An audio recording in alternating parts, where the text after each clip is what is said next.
Okay, and thank you all so much. I really appreciate you being here, and I'm excited. Okay, so mute upon entry. Okay.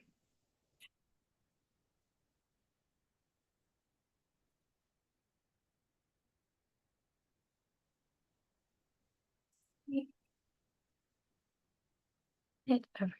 Okay, good morning, everyone. My name is Sydney Carter. I am the Ready Program Manager at the Network of Behavioral Health Providers, and we are here for our April CEU event this morning with Edward Howard and Kevin Penson from Mental Health America. They are members of the military and veteran team there, and also the Military Veteran Peer Network. So we're excited to bring you all military cultural competency basic training today. And as a reminder, this is a 2-hour training. There will be 2 hours of CEU credit available to a host of providers. We will have 2 surveys at the end, both for MHA and NBHP. So we'll be mindful of that at the end to get your CEU certificates. But in the meantime, please feel free to introduce yourselves in the chat and ask any questions you might have in the chat. The survey information will be in the chat at the end. The recording will be available to folks after. And for now, I will pass it over to Kevin. Please enjoy. Thank you all so much. You got a couple of stragglers. I'm admitting. As I see them, I'll go ahead and just admit them in. Okay. So good morning. My name is Kevin Penson. I am the Peer Services Coordinator. Actually, the Veterans Treatment Court Peer Services Coordinator. And I am with my colleague, Program Manager Edward Howard. And we're here today to certify you in MCC, or Military Cultural Competency Basic Training. The content of this training will include topics that may be difficult for some to discuss and some topics that may be triggering. We will do our best to make this a training space where we can engage with difficult content empathetically and thoughtfully. If you need to step away, feel free to do so by letting us know, raising your hand, or asking me to stop within the chat. You can, and what we mean by triggers, as veterans, we're talking about specific traumatic experiences, which is all inclusive to cover suicide awareness, TBI, which is traumatic brain injury, and traumas associated with combat experience. This would also include MST, military sexual trauma. So what we try to do is educate and alleviate the stigmas associated with these different traumas to help you when you come into contact with veterans.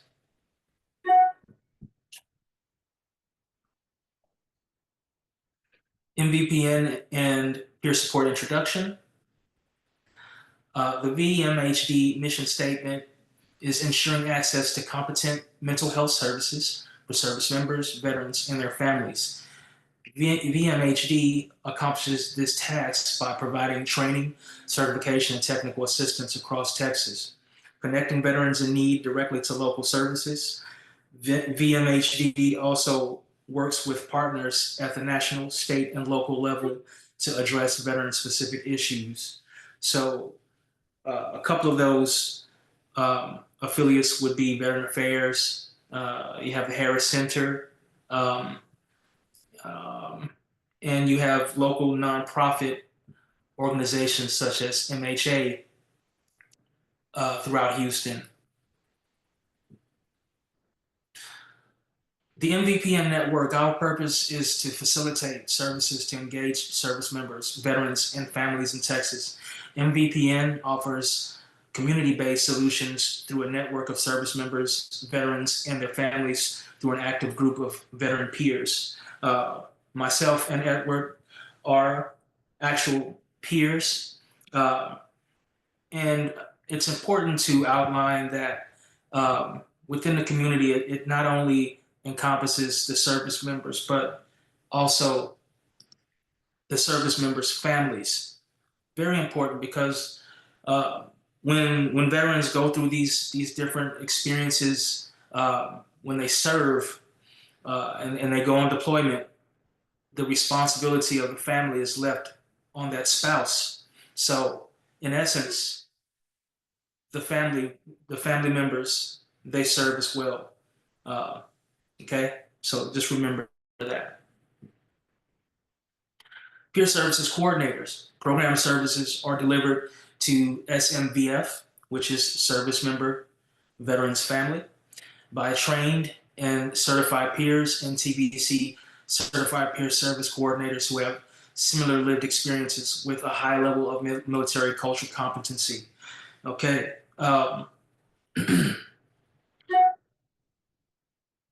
Similar lived experiences. Okay. So um, I don't see everyone that's, let me see if I can, we got quite a few people on here. Um, just unmute yourself temporarily, and I want to ask a question. Um, how many of you, how many on, uh, how many in participation have served in the military?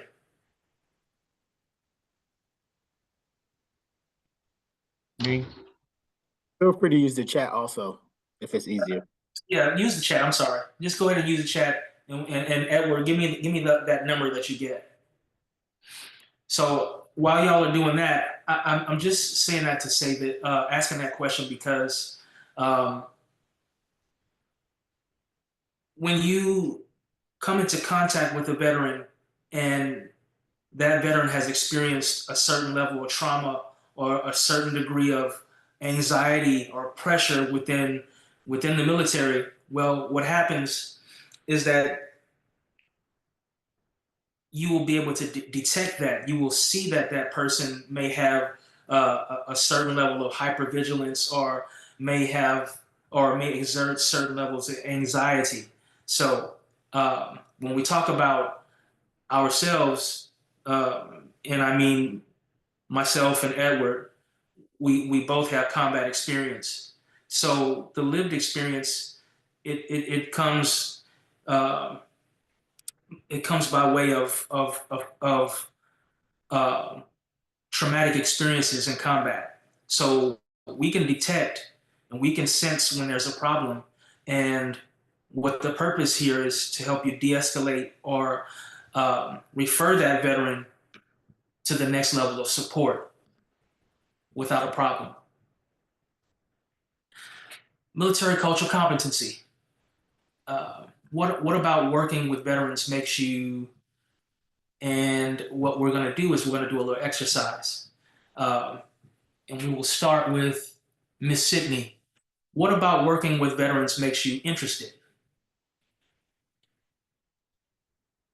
I don't know if I'm the best person to answer this. I'm not a clinician, but my parents, all three, are veterans. So maybe if a clinician in the chat would like to answer this, if you have had clients who are veterans, what makes you interested in serving veterans? Okay, we can pass it off, but it's just to answer. It's just an answer. Okay. So not in a clinical sense necessarily. Oh no. Oh, okay, sure. Sorry. Let's see. I think the military experience is unique, and there are lots of stories. I mean, from my own family members and friends who are veterans, that are very um unique and full of bravery and experiences that I will never have. And I think experiences that are only occurring within the military. And so I think it's really cool to hear everyone's experience with what they have gone through in work but also travels and impacts on their own personalities and values and morals and whatnot. So that is my answer. Exactly. And I really do appreciate that because it comes from uh, a genuine place.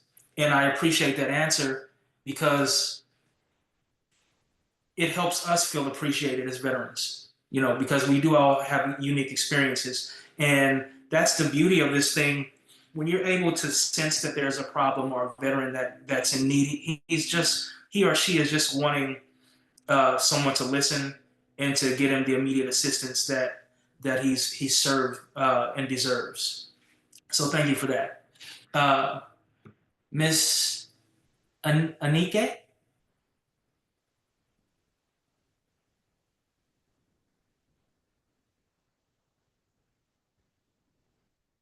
Yes, it's Annika.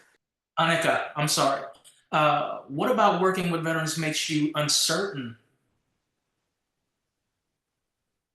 Miss Annika put in the chat, I work with trauma. I work with trauma and kids, but also work with adults. Have had no formal training working with vets. I want to be more competent with this population. Yeah, so I often end up working with the parents of my adolescents and young kids.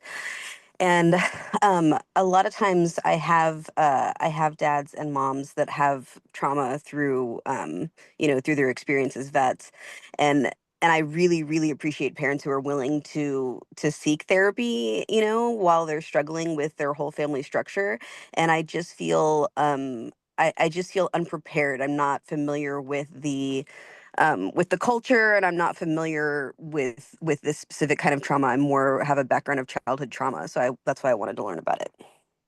Okay, so I do understand that uncertainty, but please understand that uh, the children they're the ones that suffer the most, and they become adults that have traumas associated with these different scenarios with veterans. So it's all encompassing and it's intertwined. So I really do appreciate that comment, and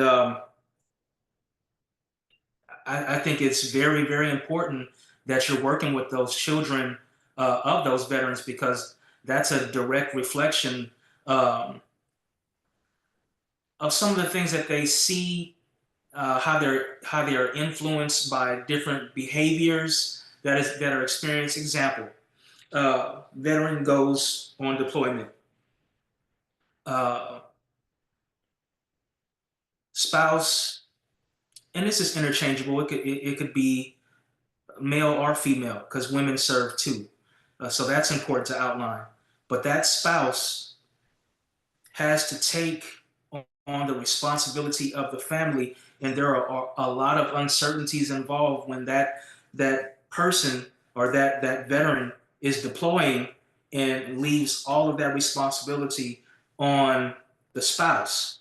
Okay, the children, they're automatically missing their mother or their father. Uh, uh, they may be traumatized in a sense because there are a lot of pressure and a lot of arguments that develop, that arise. There may be there may not be enough money, if it's a lower ranking veteran. Um, it's just a lot of different, bills. How that veteran is going to be able to handle leaving his family, leaving her family. Um, a lot of times abuse can can come into play because the veteran may not know how to handle the pressure and take it out on the spouse, take it out on the children. Um, may feel isolated. Then you have the other caveats, the alcoholism, addiction. So there are a lot of different avenues that you can travel down in a rabbit hole, so to speak, when you talk about this in reference to different traumas.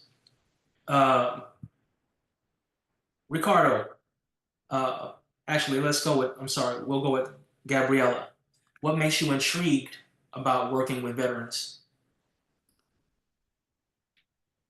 Um, I have a personal experience with my son. Um, he was a vet, and he took his own life. So I wanted to I'm kind of intrigued about how the avenues of help, because it seemed like nothing was helping him. I'm intrigued of what was actually available, because he was not allowing us to help him, and the VA he went once and then he didn't return. So I don't know what the resources were. I don't know what it was about the culture that he felt like he couldn't go to his people to get help, and become very isolated. So I'm intrigued about finding those out and to be able to help others like him. Outstanding, Gabriella. I really do appreciate that, because suicide awareness uh, is another certification that we do give, and we'd be happy to give you that. But we will touch on that a bit in this training. But suicide awareness is very important, because there are literally thousands of veterans that take their lives annually, and we try to drive that forward. Uh, we try to be a listening ear as peers, uh, to detect, when there are signs of suicide. And the key is to be direct and not be afraid to ask a veteran up close and personal, are you thinking of killing yourself? Mhm. Be comfortable in that element when you're interfacing with a veteran, because that's very important. Sometimes it's the question that saves the life. And then the resources, of course, going through this course, know that you have me and Edward. You can always contact us. We will leave you our contact info, and that's our job. That's our job, and it's not easy, because the same issues that you're mentioning about isolation and about the stigmas associated, it's very real. But we have direct response to veterans, and there are teams available, uh, because the initial action is the most important. So asking the question, and then seeing where that veteran is, meeting that veteran where they are. Sometimes you don't have time to waste time. You have to listen to the veteran, uh, and don't leave that veteran. If that means staying on the phone with the veteran, making sure you talk them down from the ledge, and remembering 988 is the crisis intervention line. You can simultaneously call 988 and they can dispatch a team. So we'll go over that, but that's very important that you brought that out, and I appreciate it. Um, Mr. Ricardo, what about working with veterans makes you uncomfortable? Can't really think of anything that makes me uncomfortable, honestly. Awesome. I appreciate that. And that's how you got to be, unafraid. Thank you for that. I appreciate that answer. And Mr. Ricardo is a Marine Corps veteran. So Okay. thank him for his service. Thank you for your service. I also have a good amount of experience working with veterans. I worked at the VA for 4 years. I also got trained by MVPN as a peer specialist about 10 years ago. Oh wow. We'll have to get your information and link up. Sure. All right. Miss Ruth, what about working with veterans makes you excited? Good morning, everyone. I am a student who's majoring in health and behavioral science. I don't have anything personally, but I have close friends school, has like I've seen them go through like mental behavioral issues with being in the military, and I just wanted to learn more about it. And me being a student, I like have a different scope and just a different area of what different aspects of behavioral science that I can get into, I can learn more about and explore. Excellent.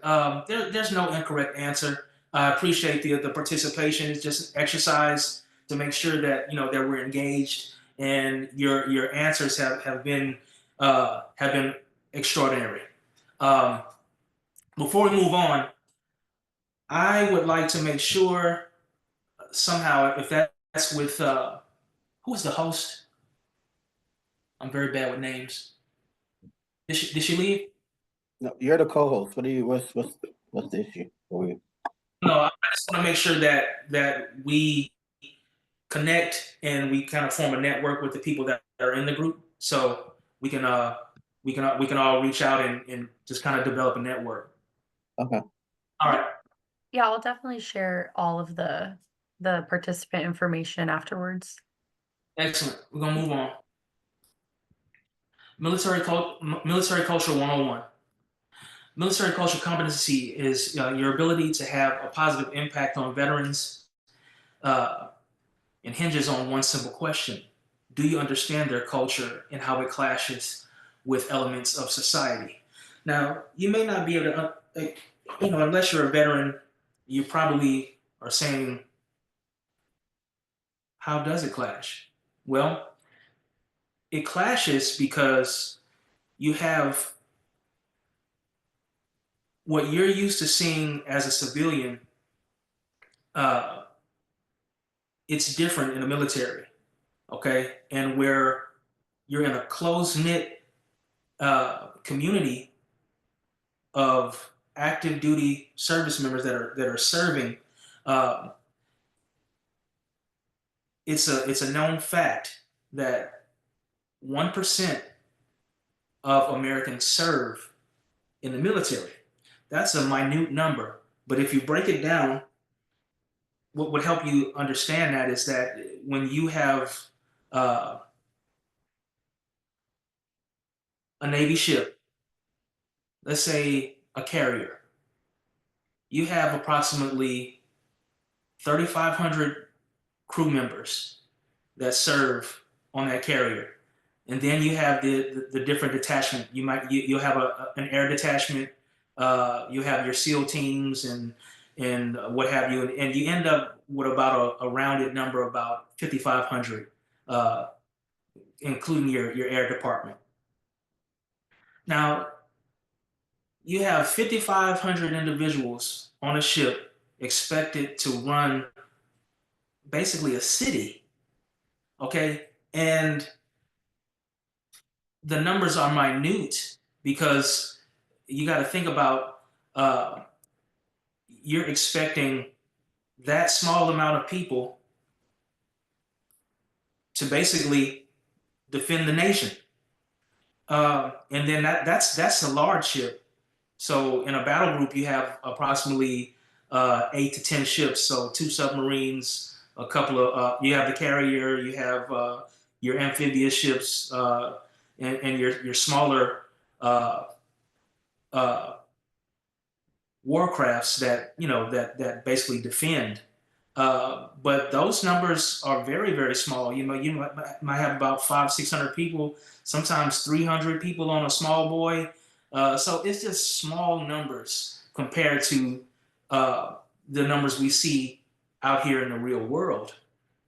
Uh, so it kind of clashes because we have a culture in the military that says when we have to complete a mission, it must get done. We must work together. We must be on time. Um, there's a lot of pressures involved. If something doesn't get done correctly, someone gets hurt or someone gets killed. Okay, so that's the mindset that we have. You got to be on time. You have to get certain things done. You have to eat at a certain time. You have to work out. You have to rest. You have to do everything outside your job. You have to go to college. If you want to succeed in the military, if you want to complete a 20-year career, you have to perform.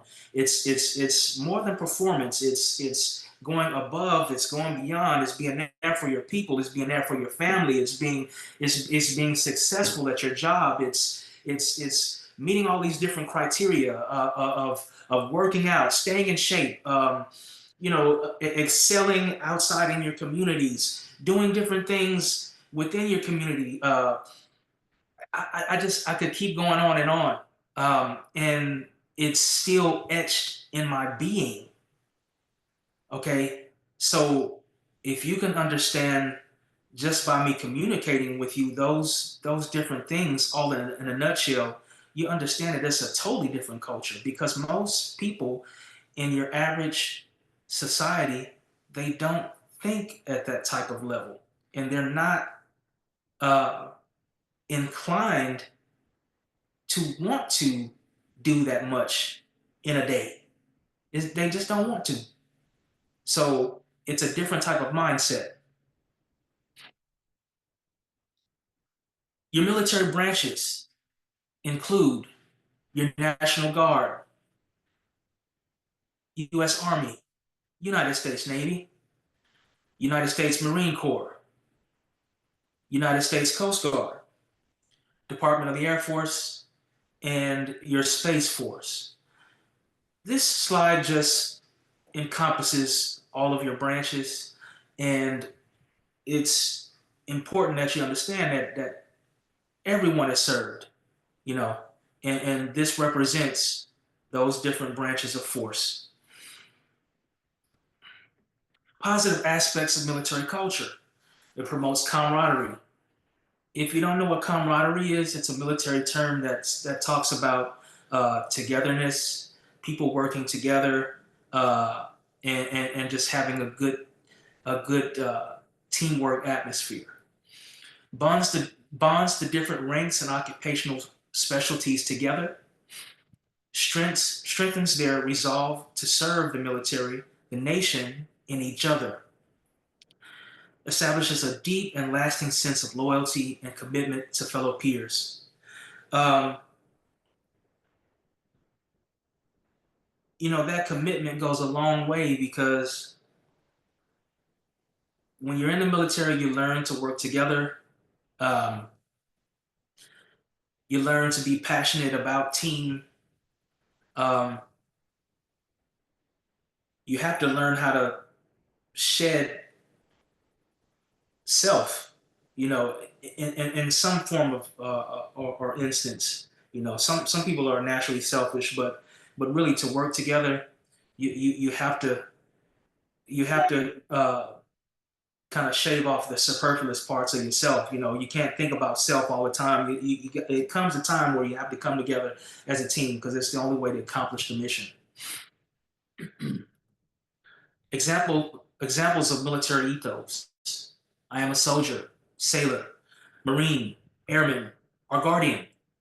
I protect the United States and live by military values. The mission is always first. I will never accept defeat.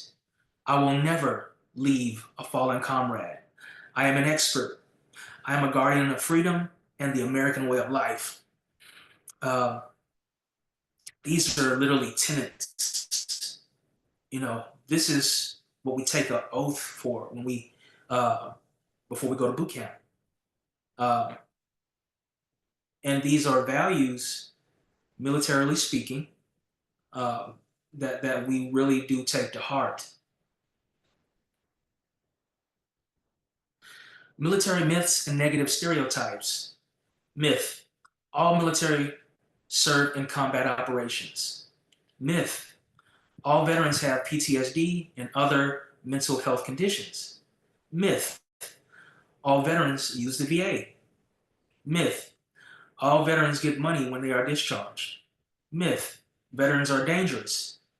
Myth: women can't or don't go to war. Uh, these are all important, because every veteran that you come across doesn't have a military disability. They are not all psychotic or have PTSD or any behavioral depressive disorder labels. But there are different uh, there are different scenarios that veterans go through. You know,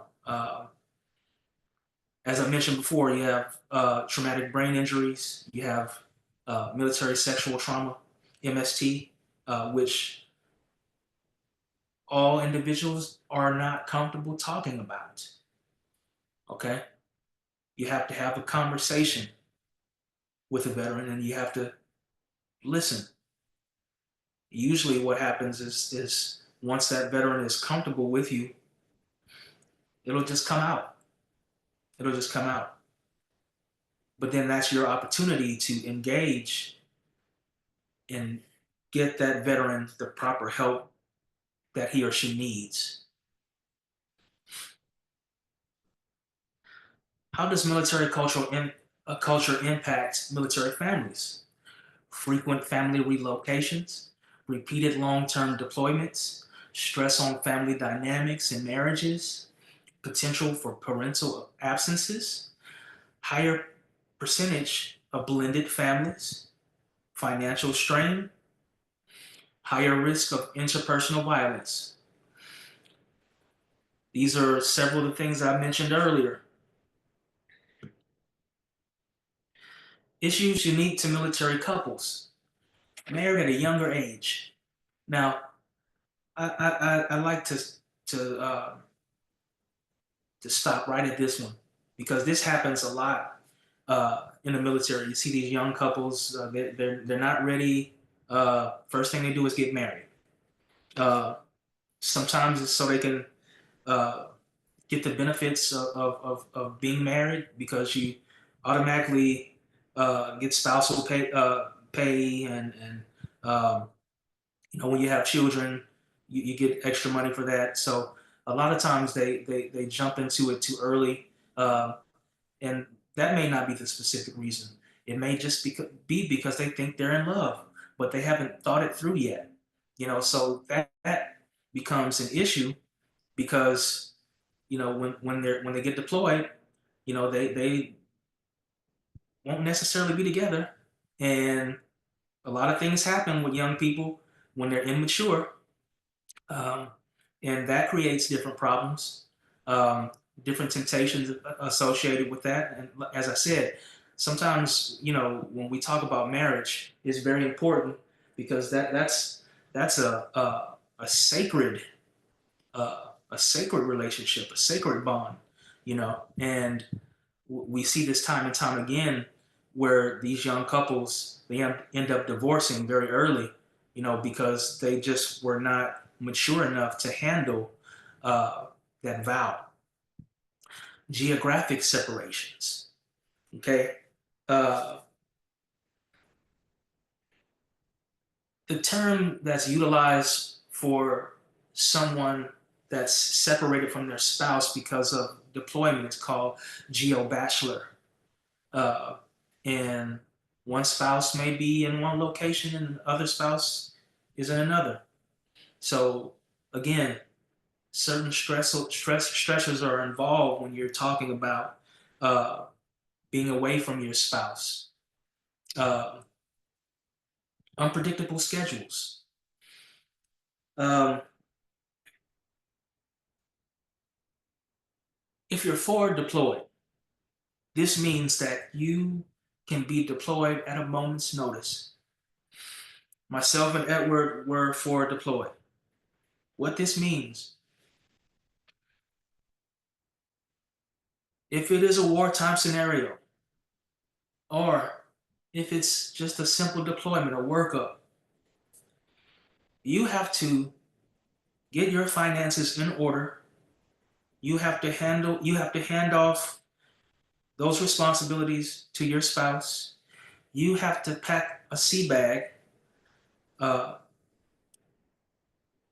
for 6 months. If it's a small deployment, 3 months, 6 months, a year, you got to pack it all into that sea bag, have it organized, and ready to go within a 24 hours notice. It's not easy for your average person to do that. It's not easy to kiss your kids goodbye and watch as your wife or your husband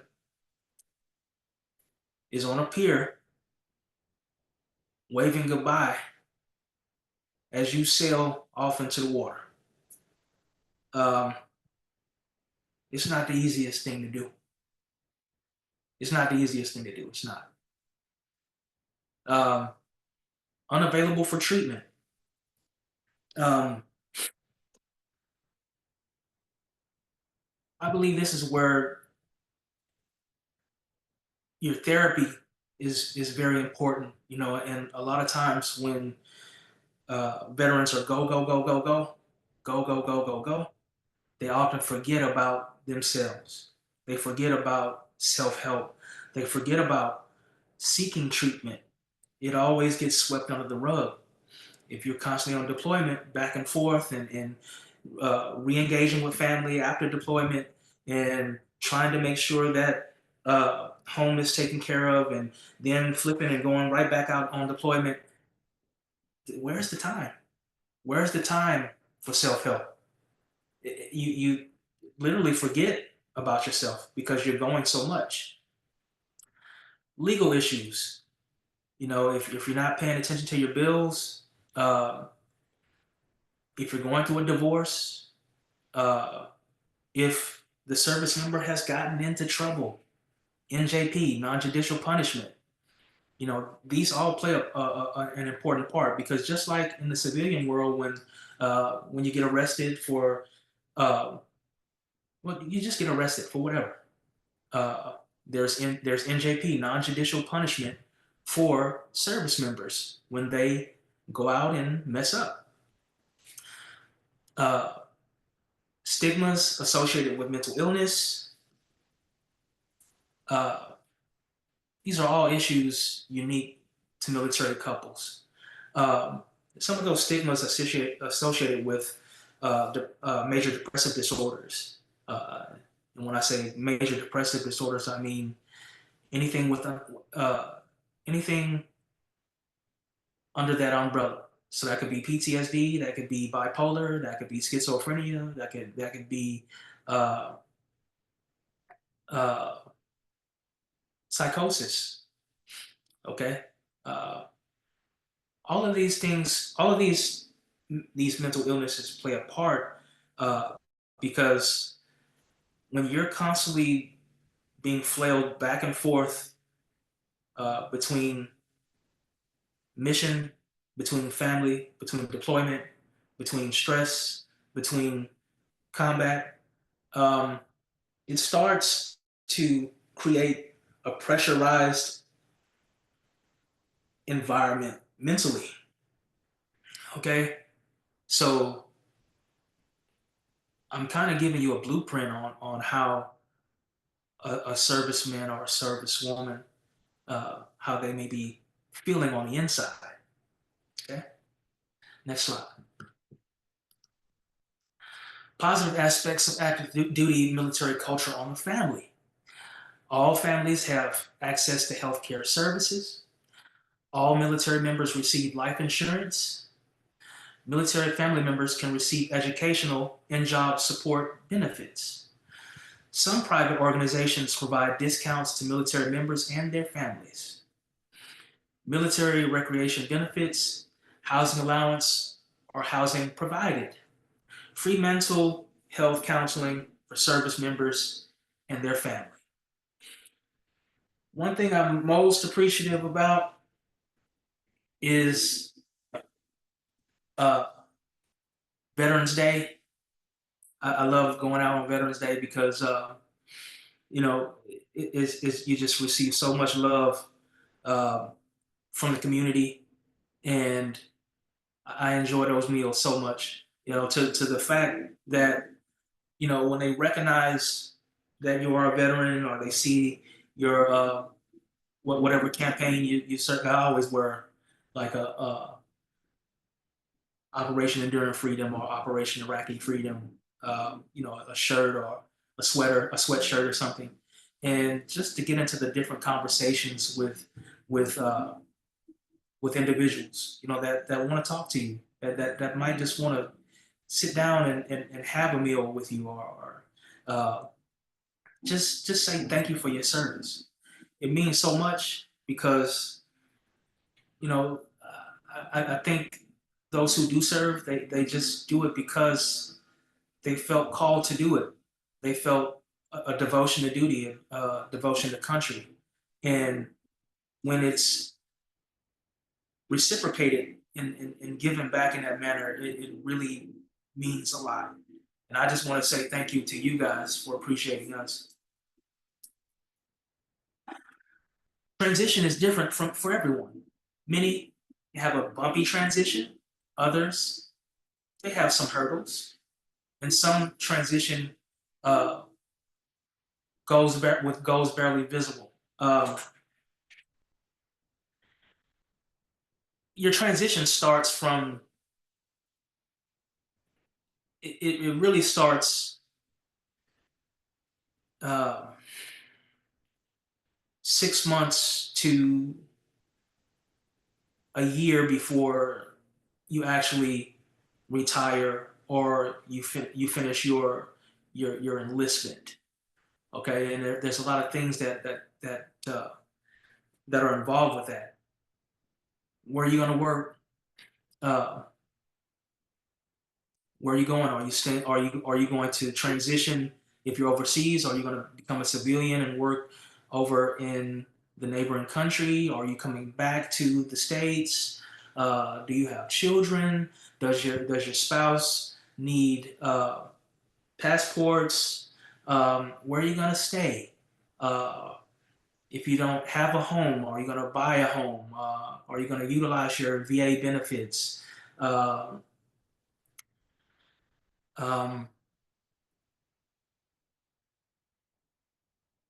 are you going to require therapy when it's time to transition? Are you going to need any kind of assistance? Are you going to use your Montgomery job bill to go back to college? Uh, there's just a lot of different things, and some people have it more together than others. Uh, and it would depend on that 1 year to 6 month uh, time frame where you're going to a TAPS class, a transition. It's called a transitions assistance program. A lot of people they don't prepare and they don't even try to attend or request to attend the TAP course. It's so important because there's resume writing, there's employment opportunities. They put you into an employment gene pool. Um, they they educate you about your Montgomery job bill benefits. Um, they help you with retrieving your records before it's time to transition. Um, it's a lot of guidance. It's a lot of guidance, and a lot of military members, like myself, um, you're able to put in your disability claims right then. You're able to transcribe your records and actually put them into processing for disability claim. And like I said, the more prepared you are, the better. And it's a case by case basis. Sometimes people are not very, excuse me. Sometimes people are not very smart about preparation, and this is what this slide is meant to teach you. Transitioning to civilian life. Could this military mindset help or hurt veterans? I am an expert. I will never accept defeat. I will always place mission first. Um, in a sense, it could help because these type of people, when you work with them and they have a confidence about themselves, it just, it's illustrated in their ethics. Okay, and it still makes them a special kind of person. But the way it can hurt is the problematic problem of being able to let go. Sometimes we are hyper vigilant as veterans. Sometimes we don't know how to turn it off. And that's the issue that we're trying to teach you to be able to detect. Sometimes it's good to just uh, I was gonna say pat them on the back, but they might not want to be touched or something. So I'd say, just have a conversation with them and say, it's okay, man. Or it's okay, ma'am, or you know, it, just engage with the person and tell them it's okay. You know, are you okay? And don't be afraid to tell a person, or tell a veteran to relax, and it's a safe place. Military trauma. What is trauma? Trauma is an event that overwhelms a person beyond their ability to cope.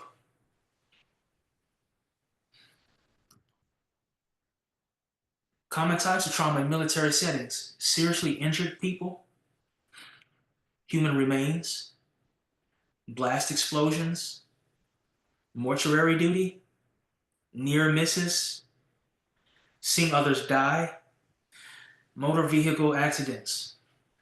So, um,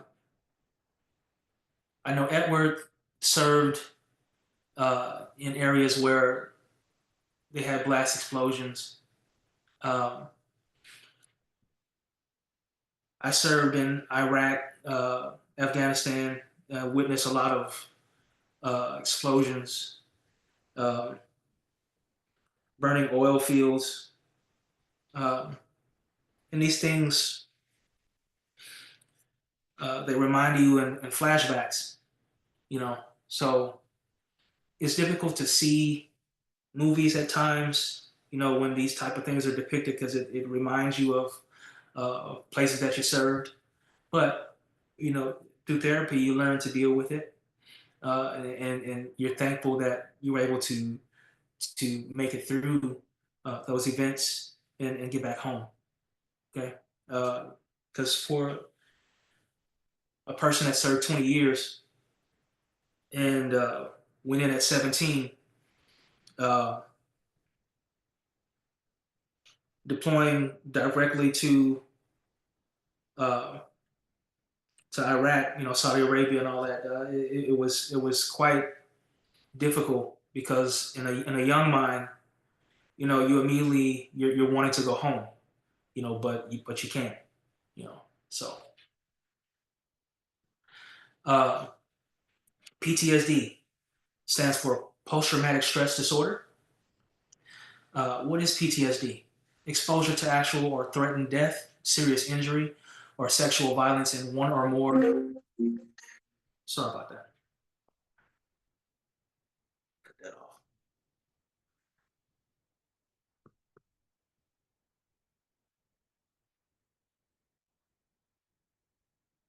off. Okay. Uh, Serious injury or sexual violence in one or more of the following ways: directly experiencing the traumatic events, witnessing in person the event as it occurred to others, learning that the traumatic events occurred to a close family member or close friend.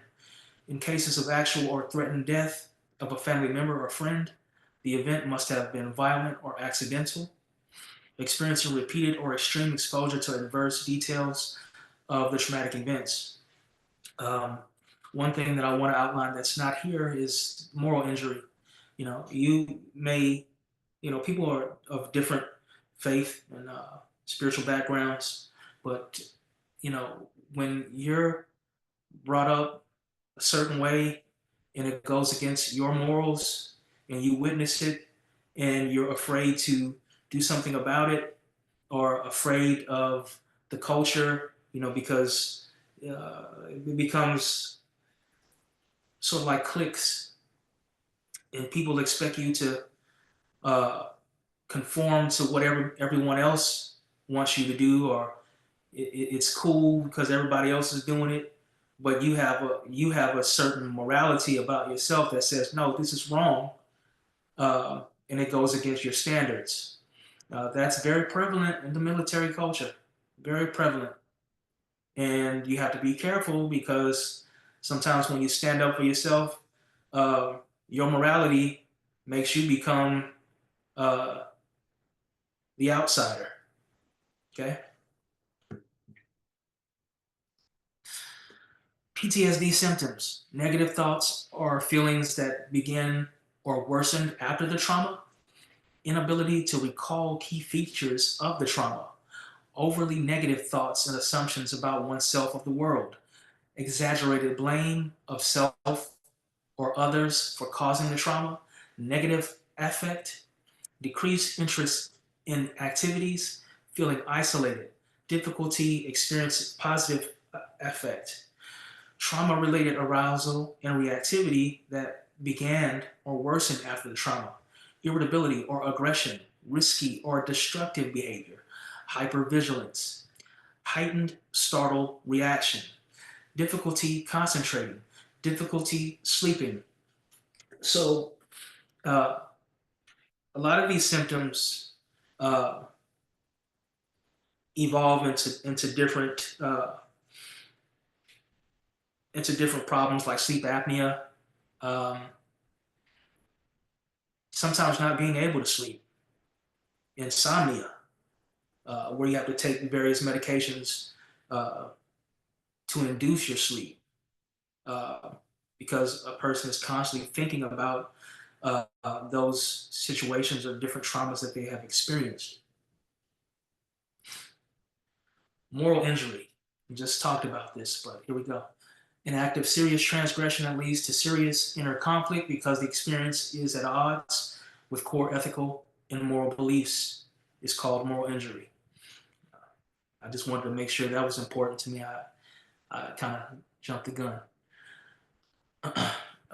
Types of moral injury: perceived betrayal by peers, leadership, or self, witness acts of disproportionate violence perpetrated on others, engaging in or witnessing acts that violate moral beliefs, regretting an action that may have prevented harm. Okay.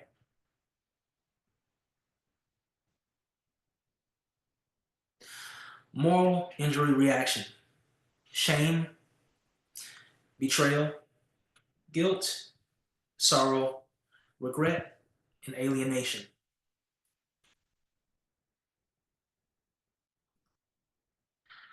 Survivor's guilt. Guilt and its components, coupled with shame, are shown to be highly correlated with PTSD severity, which indicates maladaptive effects of trauma-related guilt and shame. Survivor's guilt. Remember, you are not alone. Challenge your own thoughts. Allow yourself to grieve. Do something meaningful. Seek help. Um, I'd like to give you an example in real time of what could be viewed as survivor's guilt. So, sorry about that. Let me cut my phone off.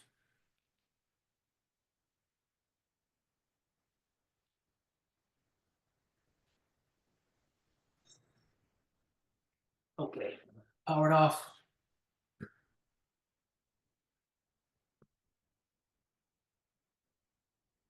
Okay, let me give you an example of survivor's guilt. Um, Fukushima. I was stationed in Japan 12 years. My wife's Japanese. I have a set of twins. My oldest son is 15. Beautiful family. Um, Fukushima happened, I believe, in 2013 or 14, somewhere up in there. It was a huge earthquake, a lot of devastation. Uh, I believe my twins were just born, and we were here. No. My time's mixed up here. I think we were here with my son. We were here in Texas, and there was a lot of devastation, a lot of destruction, and we were basically recalled. And my father was like, "Y'all need to stay here," but I knew I had to go back. I wanted my wife to stay here with my son, but she had to get back to her family. It was not a question. Understandably so. Uh, so we went back. There was no water. I remember the stores. There was nothing in the stores. It was crazy. Uh, but again, that packing your sea bag and making sure your family is situated within chaos. Because we did have a home in Japan, so we went back home and got us ready as we possibly could. Luckily, the base had some things, so we went to the base and I got my family squared away. But then I had to go on a humanitarian operation uh, in Sendai. That was where uh, the heart of the devastation was, and there was just the stench of death. Uh, there were, I mean, literally mountains of debris that had washed up. I remember seeing a boat. I remember seeing a boat in the middle of the road. I mean, we were cleaning out these houses.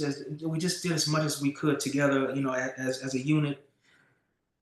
You know, um, I don't want to explain everything. I don't want to be too graphic. I'm just trying to put into illustration, the devastation of what you see in something like that when you have a massive earthquake and then a tsunami that hits, and just the displacement of people, and the area just having the stench of death. Um, and you're trying to go in and you're trying to help clean out, uh, you know, and you understand that it's just death all around you, and you're trying to help as much as you can in a seemingly hopeless situation. Um,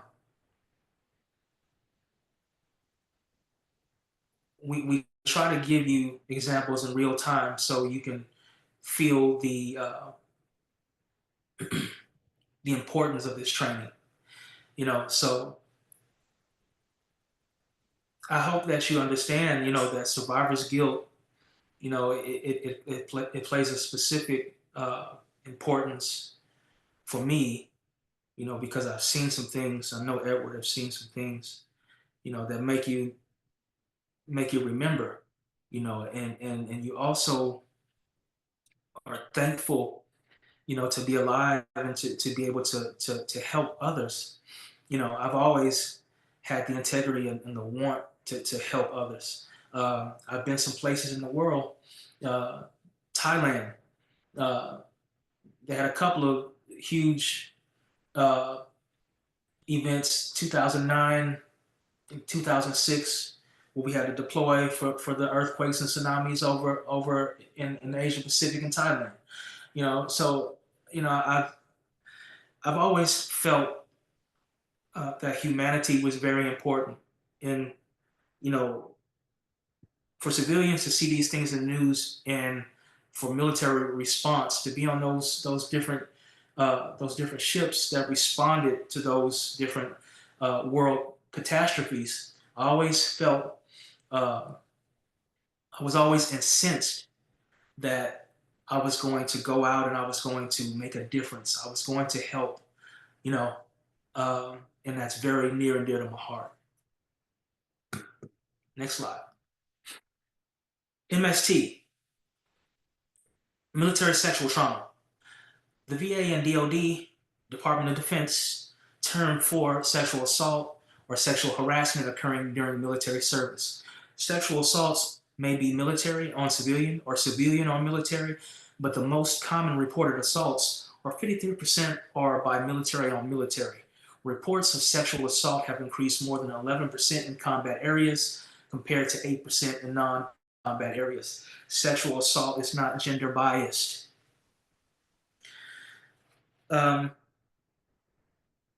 Never experienced MST.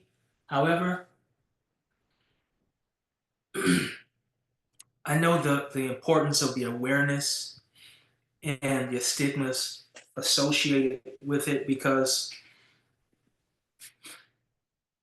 I have I've had some Army veteran friends that have expressed to me some of the situations that they had been in, where they were raped, uh, and you know it's something that, when your womanhood is taken from you, or when your manhood is taken from you, that's your God-given right, and for someone to come and violate you is not right. It's not right, and it's important, if you detect this, and you are given an opportunity to be a listening ear uh, for a veteran, that you listen, and you validate that person, validate their experience, and you ensure that you get the help that that person needs. But really, the validation is the most important. If they're uh, comfortable enough to entrust in you, uh, to express their situation, that you listen, you validate what they have went through. Uh, Sometimes women are less inclined to talk to a male. And I'm saying this from personal experience, because it's a learning curve, and you might be saying that you're validating that person, but they might not be receiving it, and think that you're being condescending, or maybe not actually, they're not receiving that you are trying to help. Okay. um, so it's the art of listening, and then the art of deploying the help that is required. Because if it's a woman veteran that has went through a traumatic experience, and she may not want to talk to Kevin, so it's Kevin's uh, ability to see that, and then maybe put her in front of another female, to bridge that gap, and step back from it. So she is now more comfortable, you know. It's just creating the space. Okay. Next slide. Military sexual trauma. MST has drastic consequences because it is interpersonal violation. It may not be possible to report the crime. It may negatively impact unit cohesion and disintegrate trust. TBI, traumatic brain injury. TBI is an injury that can be relatively common in military service. Some commonly reported symptoms are headache, impulse control, dizziness due to benign paroxysmal positional vertigo, fatigue, sleep disturbance, hypervigilant to cognitive complaints, irritability, anxiety, depression, disassociation, alcohol use. Alcohol use is a cultural thing in the military. We often let our hair down by drinking. Uh, I remember I wasn't even supposed to be drinking, 17, 18, but it was just a culture. And, you get around uh, your other active duty, your supervisor, your chief, the officer, everybody's drinking. Everybody. Come on, have a good time, Penson. Uh, what happened at work was at work. Let's have a good time, and before you know it, everybody's drinking, and it's a culture. It's a culture. It's a way to release steam. Uh, it calms you down, uh, and everybody's having a good time. All often drinking it and into it excess, over excess. You know, uh, it's just something that is a culture. Mental health issues related to military trauma. Common symptoms of depression: persistent feelings of sadness, emptiness, or hopelessness, decreased pleasure and interest in most of your regular activities, a sense of worthlessness, or excessive or inappropriate feelings of guilt, energy loss and fatigue, noticeable physical restlessness or slowed movements, difficulty concentrating or making decisions, changes in appetite and weight, sleeping more or less than usual, regular thoughts of death or suicide with or without a plan for suicide. Depression detected in veterans in primary care settings.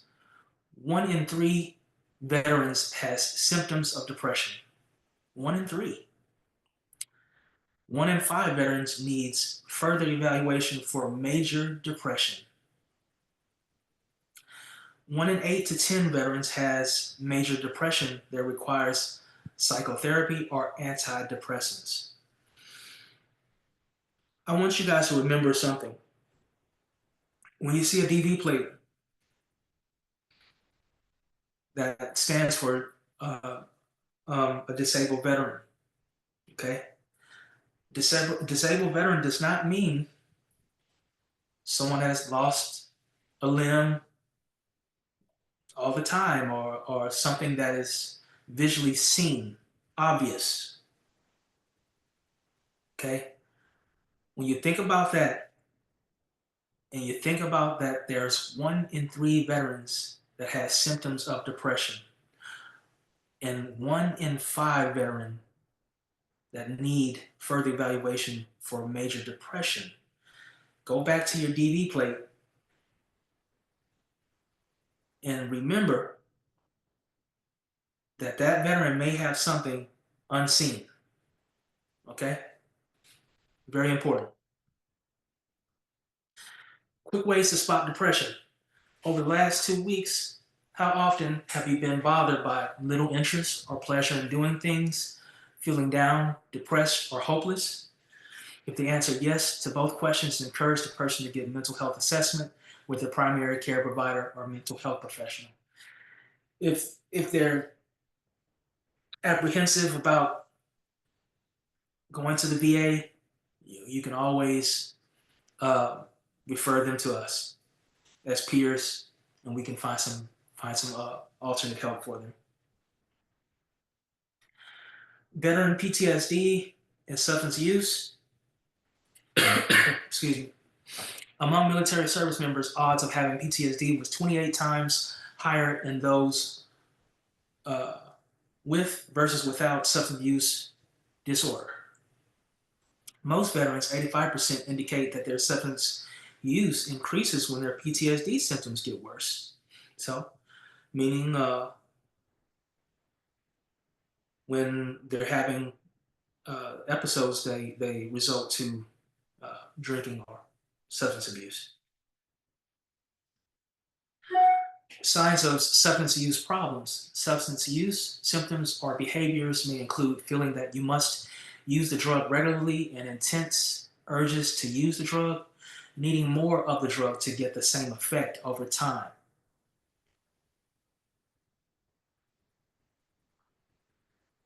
We know that's associated with dependency because, of course, over time you develop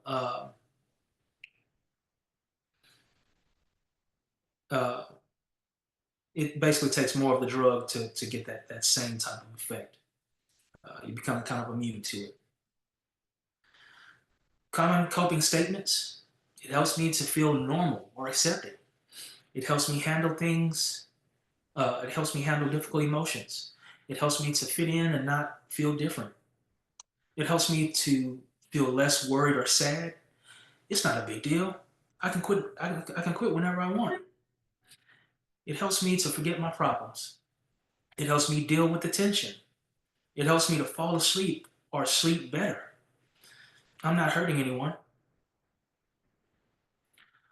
The sleeper effect for veteran homelessness. The U.S. Department of Veterans Affairs released a report in 2012 on a study of the sleeper effect of veteran homelessness. Average of 21.8 months total lifetime of experiencing homelessness. Average veteran experiencing homelessness leaves the military at 29 years old. Excuse me. Average of 5.5 through 9.9 years from military discharge to being homeless makes it more difficult to pinpoint the exact cause of specific episode of experiencing homelessness. So I like to talk about the sleeper effect because I have a perfect example. I was going to Trader Joe's with my wife one day. Uh, Trader Joe's is on Westheimer, and there was a veteran um, that was sitting on. He was in a wheelchair, and he was panhandling at a stoplight. And my wife was like, uh, "If he's a veteran, why is it that he doesn't try to go get help?" And I told her, I said, because that veteran, he's doing what he wants to do. He's doing it the best way he knows how. And right now, he's not looking for a conversation. He's looking for you to give him some money so he can do what it is he wants to do. The sleeper effect. Okay? You have to meet the veteran where they are. Sometimes veterans, they're they're so used to being out there in that element. That's where they want to be. And you have to meet the veteran where they are. Uh, and it's a sad fact, but what I want to do is shed light on what that really means, because there are veterans who are out there that they want to be helped. Uh, we meet that veteran, or though we meet those veterans where they are. However, some of them don't want structure. Okay, so as soon as you reintroduce structure, because some of those veterans, they're receiving their benefits, but They're doing what it is they want to do. They're doing a little drug or they're doing the alcohol, and they're just kind of skating by. You can't provide structure to a veteran that doesn't want it, okay? Because you can get a veteran housed. You can utilize the benefits that they have, and they can get into a program. They can uh, they can get into housing. Uh, and it doesn't even have to be with VA. There are nonprofits out there. We have several contacts, but when they are introduced to the structure, because you can't just go into these homes and stay there and do the same things that you're doing outside. Okay? There are rules, there are regulations. And if you don't abide by them, then you will end up back out on the street. So that's why I like to emphasize the point of meeting the veteran where they are. And if that's giving the veteran a couple dollars so they can get something to eat, you can't govern what they're going to do with the money, but you have to meet them where they are, because when they want help, then that's when they can be helped. Next slide. Meaningful interventions. Educate veteran clients, give educational information. Well, I have some information about Montgomery GI Bill. Would you mind if I share it with you? Montgomery GI Bill, what's that? That's your education benefits. Okay. What do you like? What is it that you like? Oh, well, Kevin, I see you you got your barbecue business, man. I like to cook. Well, brother or sister, did you know that uh, there's a culinary institute online? Uh, you can utilize your Montgomery GI Bill for that? No, I didn't know that, Kevin. I didn't know that. Well, do you also know that once you enroll, if you enroll now, because they accept this course accepts Montgomery GI Bill. You enroll now, um, you'll receive a stipend, with your college benefits, and you just turned on a light switch for that person, for that veteran, a proverbial light switch that has put money, went from him not really having a job to going to school and getting paid, utilizing his benefits. You just changed that person's life. And we have several success stories like that. And that's a beautiful thing. I'm a product of that. Edward's a product of that. Okay? Excuse me. Encourage healthy choices. Are you getting enough sleep at night to refresh your body and mind? Are you eating foods and beverages that will nourish and fuel you? Are you surrounding yourself with people who love and care about you? Do you have as much energy and flexibility as you could have with more exercise? Are you finding opportunities to learn and grow? So we're talking about holistic approaches to a healthy mindset. Sure, diet, exercise, all inclusive. What you're putting into your body. There are things out there that are natural for you. Natural herbs, wheatgrass and spirulina and moringa powders. Um, all very good. Building rapport via motivational interviewing. What is motivational interviewing? It's conversations about change. Motivational interviewing is a conversational style for strengthening a person's motivation to change. It is a goal-oriented and collaborative, and that's what we are, change agents. Motivational interviewing. Motivational interviewing promotes acceptance, respect, affirmations. Sounds like this is really challenging. No wonder you feel overwhelmed. Strengthening personal control. Give a voice and a choice. Stressing empathy. See the world through their eyes. Remember, listening, giving that listening ear, and affirming what they've been through and the challenges. Yes, very important.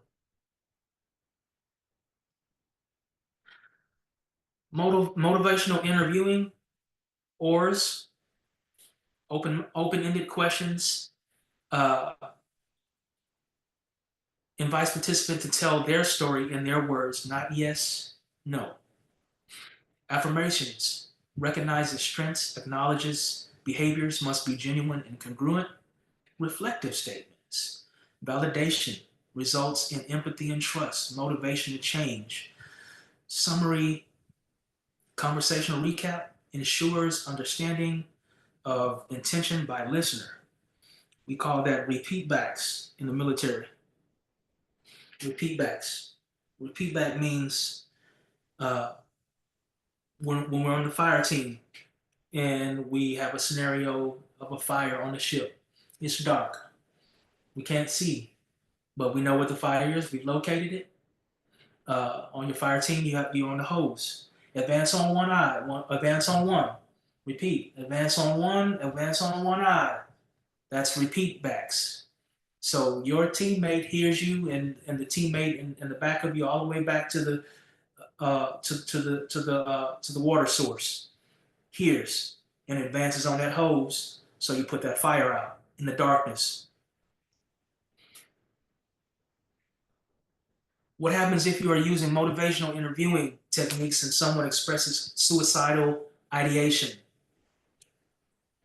Okay.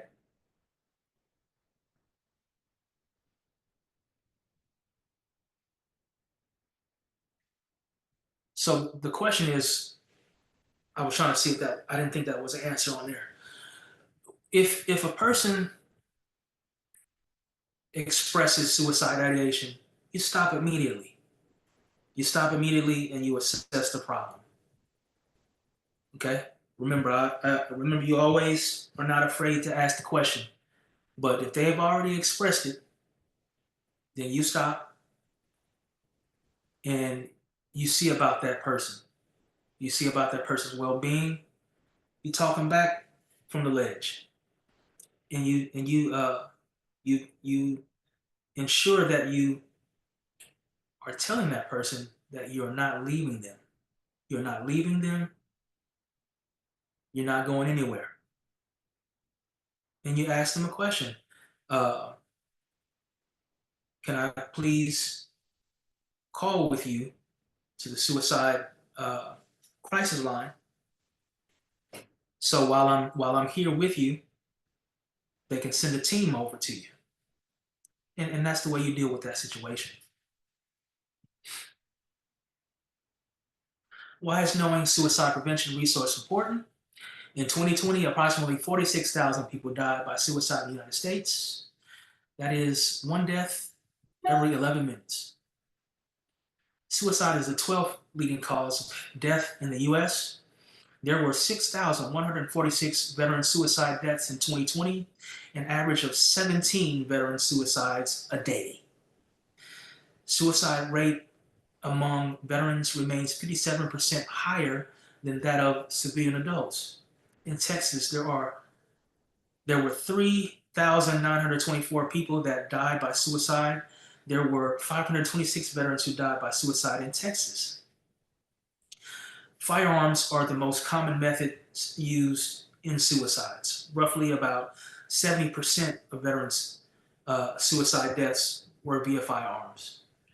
These are staggering numbers, people. Staggering numbers. And something that we deal with frequently. And we just try to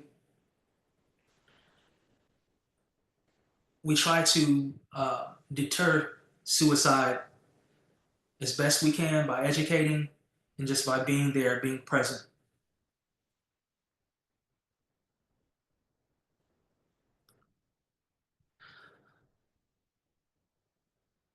Assess for suicide. Utilize. Ask about suicide to save a life. Counseling on access to lethal means, which is CALM. Mental health first aid in the Columbia Suicide Assessment. I think I have a Columbia Suicide Assessment card somewhere. I want you guys to see it. Hold on.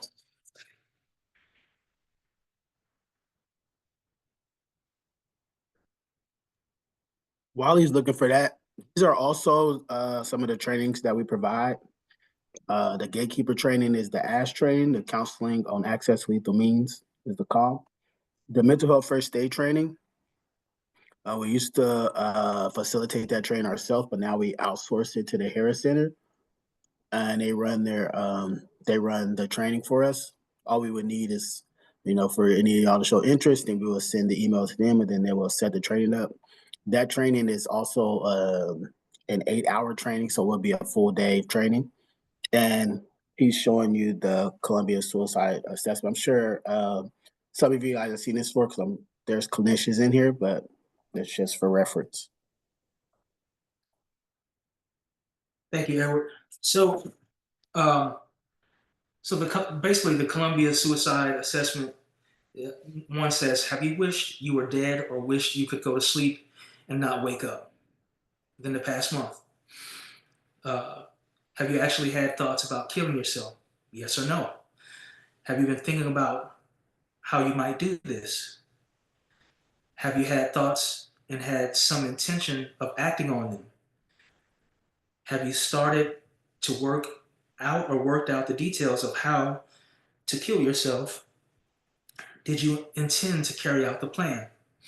And 6, have you done anything, started to do anything, or prepared to do anything to end your life? And the last 4, 5, and 6 they're high risk, and then it has the 988 number, which is your crisis line, your suicide and crisis lifeline. And it says, if yes to 2 or 3, seek behavioral health care or further evaluation.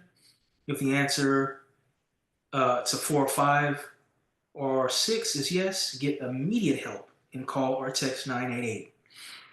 So the next slide will show the example of the survey that you were speaking of. Yep, there it is.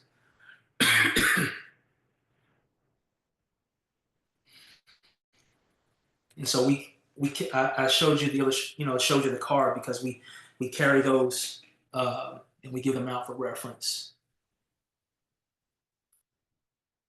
The crisis line is 24/7 confidential crisis support. Of course, it's 988. You can chat online or text. Vital resource. Veteran-focused programs and resources. Why are mental health resources important? The United States has faced 2 decades of continuous war.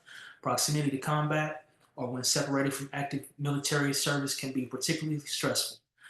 Combat and deployments are linked to increased risks for mental health conditions. General military service can also lead to difficulties, issues like PTSD, depression, suicide, TBI, substance abuse, and interpersonal violence often have wide-reaching effects on military members and their families. Okay, this is a highly important slide because it basically encapsulates the time that myself and Edward has served. Now, understand that you have World War II veterans that are aging out. Next would be Vietnam era veterans. I believe the Korean War falls into there somewhere, but then you start talking about Saudi Arabia. You start talking about Operation Iraqi Freedom. Well, I'm sorry. Let me go back. Desert Storm, Desert Strike, Desert Shield. I served in Desert Shield. Then your Operation Iraqi Freedom, and then Operation Enduring Freedom. Okay, up to today. So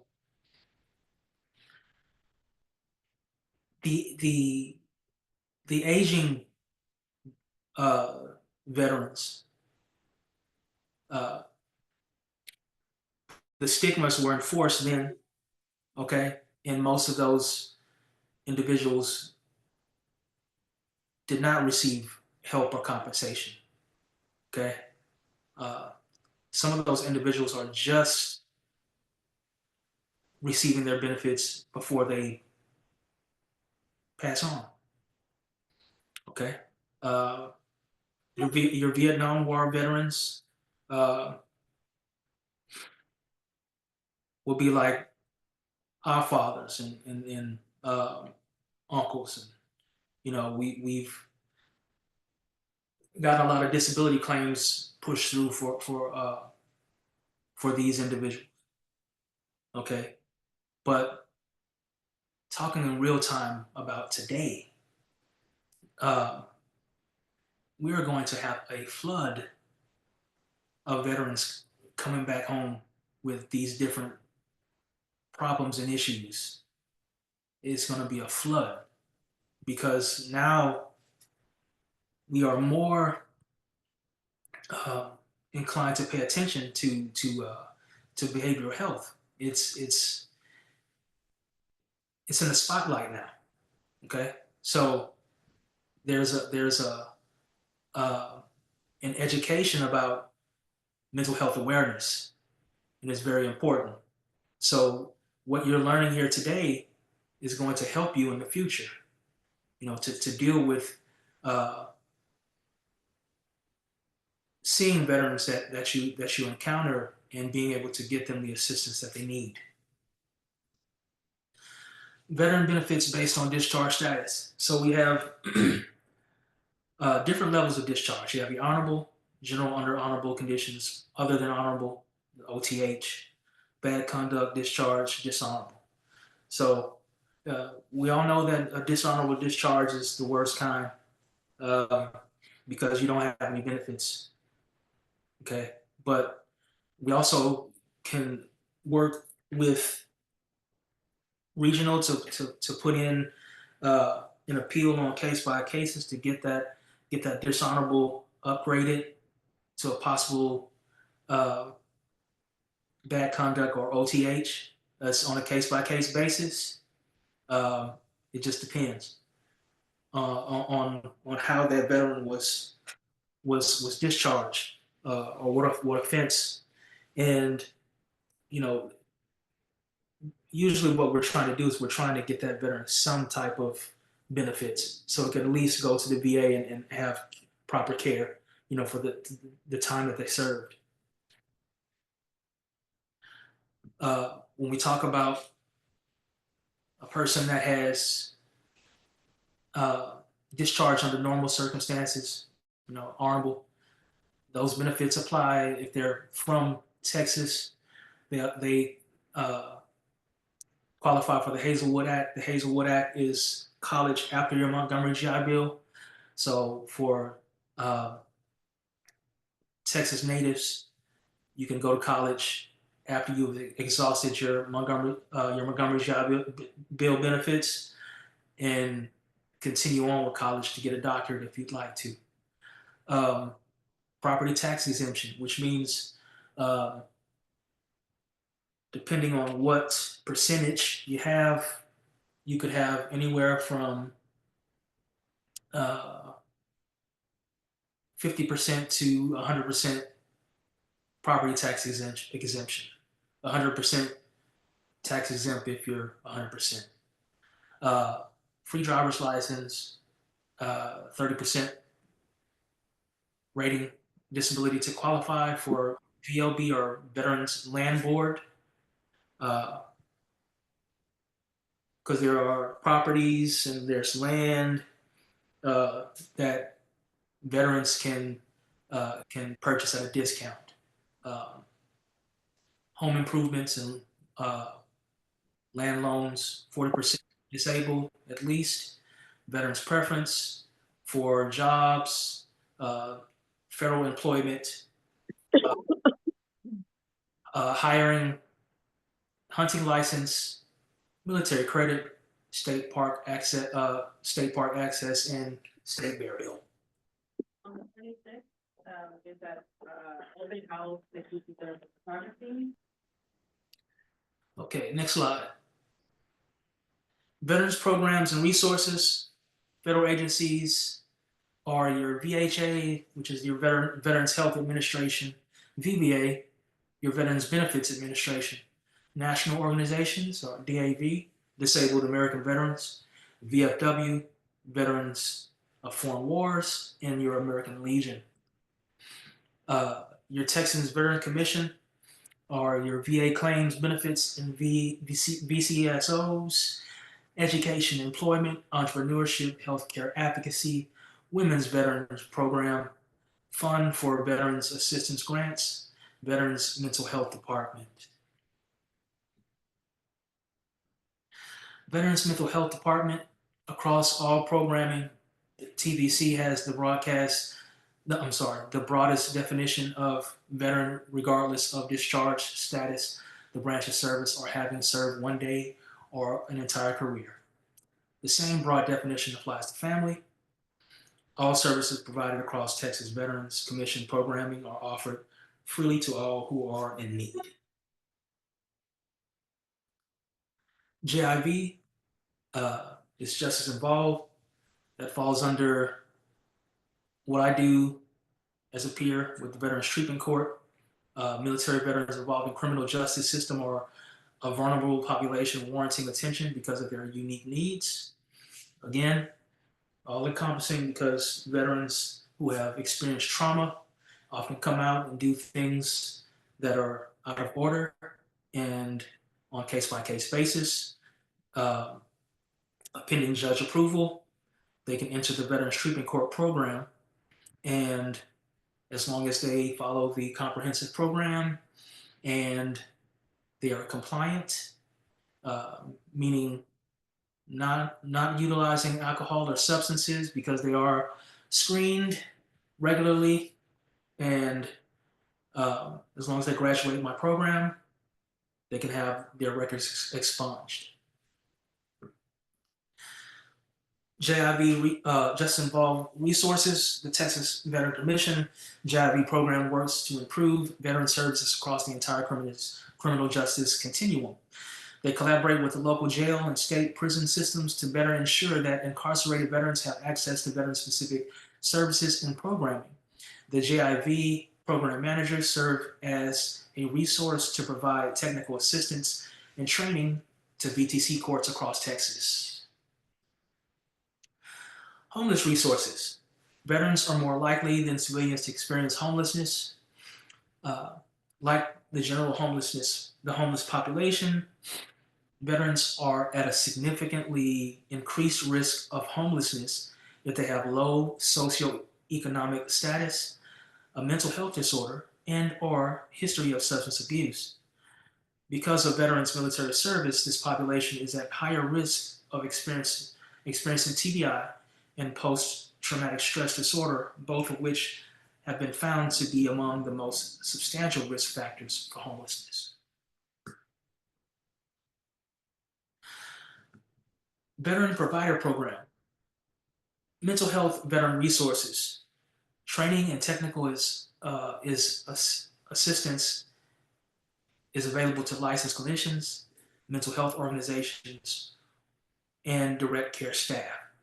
Training and technical assistance is aimed at learning how to work with veterans suffering from military trauma and transition and family issues. TVC offers training in cultural competency, basic and advanced, moral injury, faith and allegiance initiative, military informed care, PTSD, MST and TBI, suicide prevention and lethal means restriction, intimate partner violence, adverse childhood experiences in veterans, mental health first aid, and more. Rural Veteran Counselor Program. There's a shortage of healthcare services and mental health services available for rural veterans. The rural veteran counselors focus on providing evidence-based treatment to trauma-affected veterans living in rural settings. Counseling is available to veterans living in rural communities through local licensed mental health authorities. The MVPM network, as PSCs, peer service coordinators, of course, we are connected or intra-connected to all rural counties. There are PSCs throughout the Texas region. So anytime there's an issue and there's services that need to be provided to a veteran that's in a rural area, all we have to do is be contacted and we can connect them to that location. Community and faith-based program. The intent of the community faith-based program is to involve community and faith-based organizations in developing and implementing strategies to support the well-being of veterans and their families. 25% of people go to pastor before seeking or seeing a therapist, counselor. They report less stigma than seeing a therapist or counselor. Clergy were contacted at higher proportions, 23.5%, over psychiatrists, 16.7%, or doctors, 16.7%. It's important to understand that with this portion of our program, we go out into the churches and we help the pastors by engaging and taking that burden off of them, because many times the pastor's not a veteran and they're there for moral support, but they're unsure of how to connect the resources, and that's where we come into play. Because with the faith-based initiative, we take that burden away and we provide the resources directly, and we get to that veteran population directly within the church. Faith and Allegiance Initiative, strategies to support those who serve. Ask, did you serve? Instead of, are you a veteran? Learn about free military veteran peer network resources. Create military veteran service groups. Learn about military culture since less than 1% currently serve. There's that 1%. Build social connections by being intentionally invitational. Host community resource fairs, provide volunteer opportunities. We are always having resource fairs. We're always in churches doing resource fairs. So if that's something that you would like to do, like I said, just please drop your information in the chat and we will reach out to you. Also, always looking for great mentors, volunteer mentors. Train in evidence-based methods proven to reduce suicide. Ask the question, did you serve? That's that thing again, to help you remember. Some veterans do not feel understood by providers who serve them. Not all identify as veterans. Historically, some women have not perceived themselves as veterans. This is a stigma that has,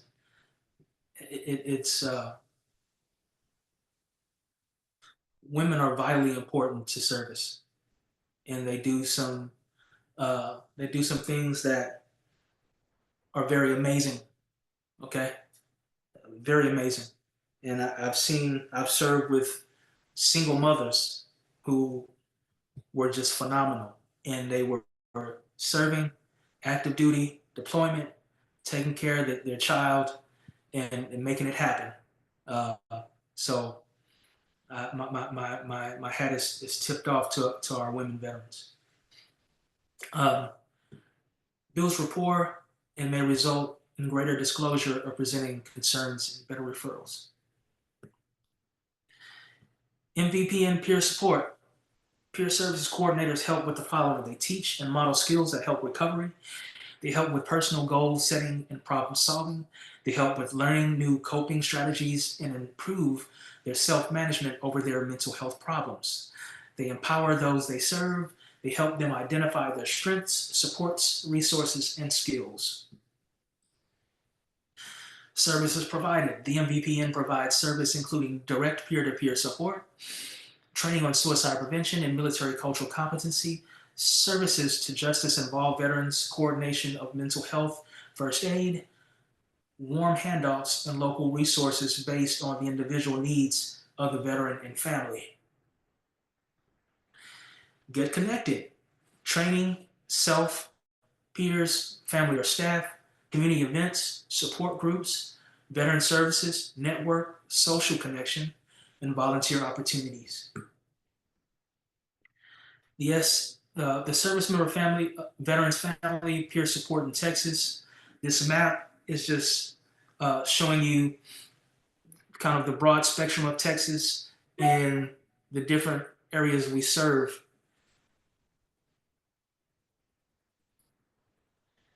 Buddy Check Day. The 11th day of each month is Buddy Check Day to remind Texas veterans to check in with their other veterans. Congratulations, everyone. You have completed the Military Cultural Competency Basic Training.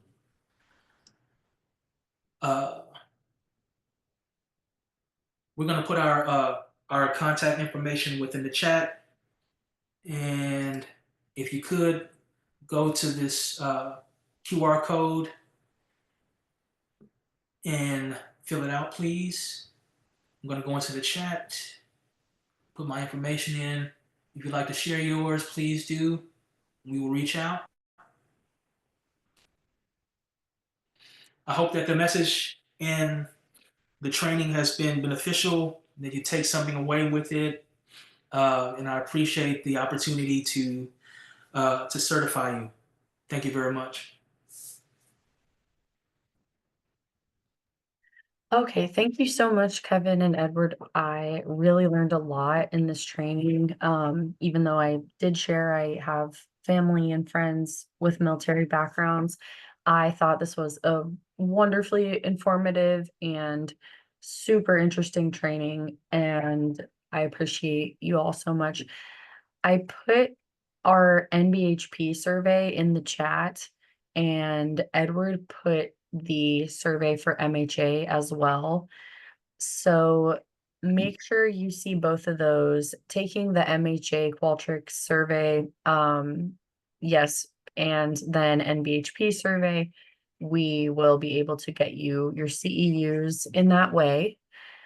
And again, 2 hours of CEU credit are available for select providers. And you had to have joined at 10:15 or no later than 10:15 a.m. and stay for this whole time to be eligible and take the surveys. And so I'm just double checking in the chat that there were not any questions missed, and there was lots of good conversation in the chat throughout. Like there was some conversation about divorces in the military and reporting MST experiences working with veterans, sharing lists of resources. Oh yeah, Tracy, I see your hand is raised. Go ahead.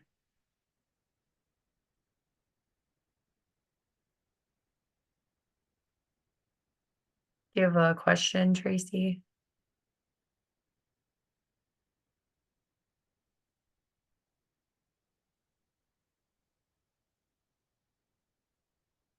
Okay, I'm not sure if Tracy raised their hand by accident.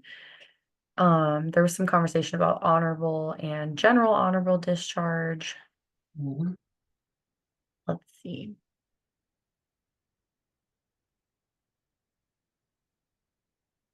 Tracy still has her hand raised. Yes, I'm not sure.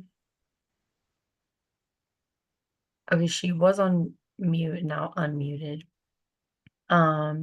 If you're talking, Tracy, we can't hear you. So if you'd like to write something in the chat, that could be an option too.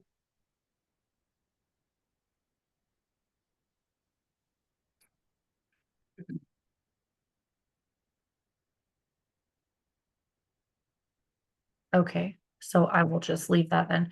Yes, so thank you all so much for being here. I'll stop the recording now.